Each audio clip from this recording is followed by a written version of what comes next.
Glória a vós, ó Cristo, Verbo de Deus.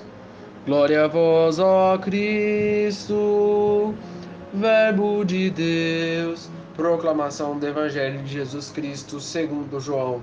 Glória a vós, Senhor. Jesus então lhes disse: Meu Pai continua trabalhando até agora, e eu também trabalho. Por isso as autoridades dos judeus tinham mais vontade de matar Jesus, porque além de violar a lei do sábado, chegava até a dizer que Deus era o seu Pai, se assim fazendo igual a Deus. Então Jesus disse às autoridades dos judeus: Eu garanto a vocês, o filho não pode fazer nada sem por a própria conta. Ele faz apenas o que vê o Pai fazer. O que o Pai faz, o Filho também faz. O Pai ama, o Filho lhe mostra tudo o que ele mesmo faz. Ele mostrará as obras ainda maiores que deixarão vocês admirados. Assim como o Pai ressuscita dos mortos, ele dá vida, o Filho também dá a vida a quem ele quer dar. O Pai não julga quem ele deu ao Filho todo o poder de julgar, para que todos honrem o Filho da mesma forma que honrem o Pai. Quem não honra o Filho, também não honra o Pai que enviou. Eu garanto a vocês, quem ouve a minha palavra e acredita naquele que enviou, possui a vida eterna e não será condenado, porque passou da morte para a vida. Eu garanto a vocês, está chegando, ou melhor, já chegou a hora em que os mortos ouvirão a voz do Filho de Deus. Aqueles que ouvirem a voz do Senhor terão a vida, porque assim como o Pai possui a vida em si mesmo, do mesmo modo ele concedeu ao Filho possuir a vida em si mesmo. Além disso, ele deu ao Filho o poder de julgar, porque é Filho do homem. Não fiquem admirados com isso, porque ele vai chegar a hora em que todos os mortos que estão nos túmulos ouvirão a voz do Filho e sairão dos túmulos. Aqueles que fizeram o bem vão ressuscitar para a vida, e os que praticaram o mal vão ressuscitar para a condenação. Eu não posso fazer nada por mim mesmo. Eu julgo conforme o que escuto, e o meu julgamento é justo, porque não procuro fazer a minha vontade, mas sim a vontade daquele que me enviou. Pai, que as palavra da salvação. Glória a vós, Senhor. Meus irmãos e minhas irmãs, que as palavras do Santo Evangelho perdoem os nossos pecados. Amém. Que seja feita a vossa vontade, assim na terra como no céu. Esta é a frase que Jesus nos quer dizer no Evangelho de hoje. Vejam bem, os judeus já tinham indagado Jesus ontem sobre a questão dele trabalhar no sábado, dele fazer milagres no sábado. Lembram daquele homem que foi curado por Jesus, que estava na cama, e foi curado por Jesus, e então ele carregou a sua cama e foi-se embora. E aí ele passou na frente dos sumos sacerdotes e dos doutores da lei, e os doutores perguntaram: mas por que você carrega essa cama e você está andando no dia de sábado? No dia de sábado não pode fazer isso. E então ele falou: aquele homem me curou e disse para mim catar minha cama e sair andando. Então eles foram atrás de Jesus. E Jesus desvia, e Jesus dirige esta palavra para eles de uma forma suave e delicada. Jesus ainda assim indaga ser o Filho do homem. O Filho não pode fazer nada por sua própria conta. As autoridades e os doutores da lei já tinham uma raiva com Jesus. Aí do nada Jesus chega e fala: eu sou o Filho de Deus. Se tem uma coisa que os judeus pegam no pé, é assumir que a gente não é soberano maior do que Deus. Ninguém é maior do que Deus para eles. E se a gente fala lá para os judeus que a gente é filho de Deus, corre o risco da gente ser morto. Então as autoridades queriam a todo custo matar Jesus. Mas por que não mataram antes? Primeiro, porque não era a hora dele. Segundo, porque ia ficar feio, porque naquele instante todas as pessoas estavam admiradas com o que Jesus falava. Até que então Jesus desfere aquelas palavras e começa a explicar. A gente, meus irmãos e minhas irmãs, a gente tem uma conexão.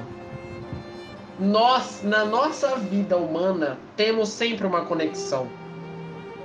E essa conexão que eu falo é uma conexão maternal. É uma conexão ligada ao seu pai, à sua mãe, né? Por exemplo, quando eu vou na casa do meu tio ou da minha avó, que os meus tios estão lá, muitos falam, é a cara do seu pai.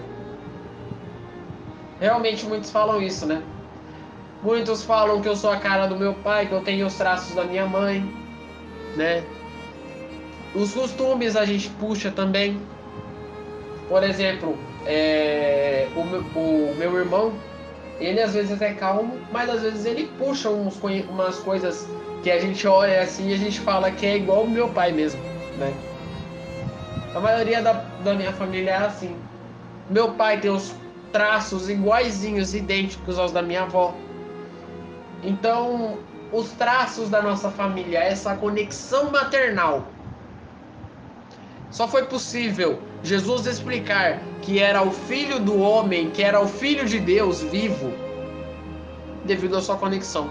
A gente só explica que Jesus é Filho de Deus com os seus milagres e explicando um fato de que ele não morreu, mas sim ressuscitou. Se ele ressuscitou e se ele ressuscitou, foi morto, crucificado e ressuscitou, e subiu aos céus, e ele não tem corpo na terra, significa que ele é humanamente divino. Ele é o Cristo humanamente divino. A pessoa que se fez homem, ele era uma pessoa, mas subiu aos céus. E então ele começa a explicar como que Jesus não podia ser o filho do homem, o filho de Deus, se ele fazia os milagres, se ele levantou Lázaro do túmulo, né? Se ele tirou Lázaro do túmulo dele, ressuscitou Lázaro. Quem é o único autor da vida? Deus. Se ele é o único autor da vida, então Jesus era consideravelmente o Filho de Deus vivo. E isso só foi possível graças a Maria. E ele tem os traços de Maria. Maria era uma pessoa da igreja, uma pessoa religiosa, uma pessoa que vivia para Deus e que aceitava os seus destinos. Jesus não negou a cruz e o caminho do Calvário. Jesus nos ensina a humildade para com o próximo. Mas muitas das vezes a gente nega o nosso grau de parentesco para Deus. Aí a pergunta que o Evangelho quer nos fazer é: qual é o nosso grau de parentesco para com o nosso Pai que está nos céus? As crianças chamam o nosso Deus de Papai do Céu. Será que a gente ainda chama, ou a gente é merecedor de chamar o nosso Deus de Papai do Céu? Muitos podem falar, chega a ser até estranho chamar meu Deus de Papai do Céu, porque eu não sou mais criança. Não. Se você chama Deus de Papai do Céu, você reconhece que você é filho de Deus e que você não passa de um grão de areia perto do que Deus é. Então, o que mais Jesus quer nos ensinar hoje é o nosso grau de parentesco para Deus. Jesus, ele dá-nos a vida juntamente com Deus. Ele nos traz a ressurreição e nos tira do pecado original. Pecado que Adão e Eva tinham feito lá no paraíso. Então, quando Jesus ressuscita, né? Inclusive lá no sábado de Aleluia tem uma leitura que é até mais isso. Eu não lembro se é leitura ou se é salmo. Que Jesus desce na mansão dos mortos e resgata Adão da mansão dos mortos e o leva junto com ele para o paraíso novamente. reabrindo as portas do paraíso e curando tudo aquilo que foi se quebrado, todo aquele elo que foi se quebrado com o pecado original. Jesus faz isso. Existem evangelhos que comprovam. Mas muitas das vezes a gente nega Jesus. Muitas das vezes a gente acha que Deus perdoa fácil. Muitas das vezes a gente olha para aquela pessoa e a gente fala para aquela pior, a gente briga com aquela pessoa que a gente mais odeia. E um detalhe, aliás, não evitem fazer briga com as pessoas. Ah, mas por que eu não posso? Não é, primeiro que não é recomendado, gente. Cansa nós e cansa o outro. Você se cansa para poder desferir palavras para o outro só para satisfazer o seu ego.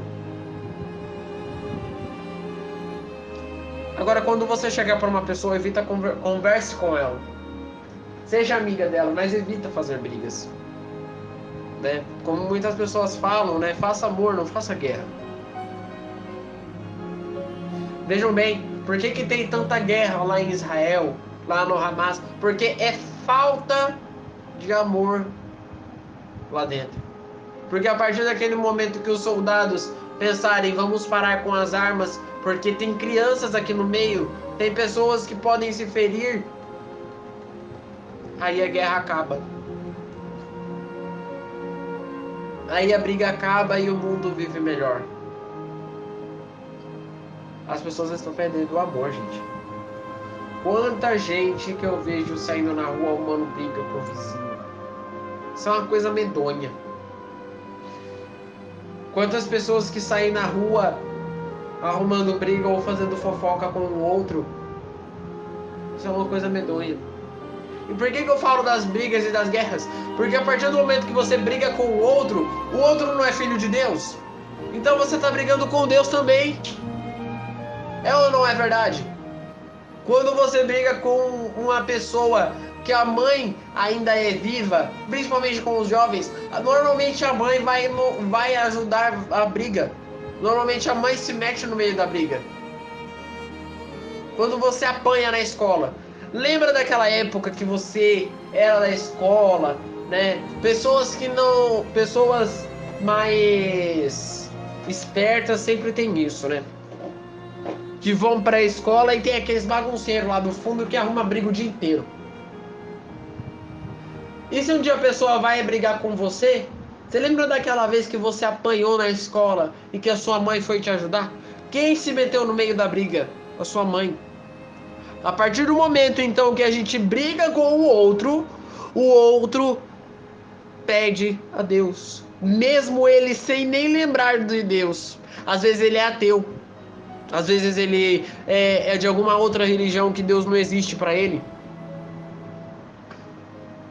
Mas, mesmo sem acreditar em Deus, ele pede para Deus ajudá-lo. Então, a partir do momento que a gente está brigando com o outro, a gente briga também com o nosso Pai que está no céu. Você quer brigar com Deus? Assuma Deus Pai na sua vida e na vida do outro. Porque quando você tratar o outro como filho de Deus, como filho do céu, você vive melhor. Sou filho do céu, filho do céu. Teu amor me faz viver. Teu amor me faz dizer, sou filho do céu, filho do céu, revestido de tua glória, estou prostrado bem aqui, Senhor, então envia o Santo Espírito, sou filho do céu. Rezemos juntos. Pai nosso que estais no céu, santificado seja o vosso nome. Venha a nós o vosso reino, seja feita a vossa vontade, assim na terra como no céu. O pão nosso de cada dia nos dai hoje, perdoai as nossas ofensas, assim como nós perdoamos a quem nos tem ofendido. E não nos deixeis cair em tentação, mas livrai-nos do mal. Amém. Que no dia de hoje fique na paz e na alegria de Deus.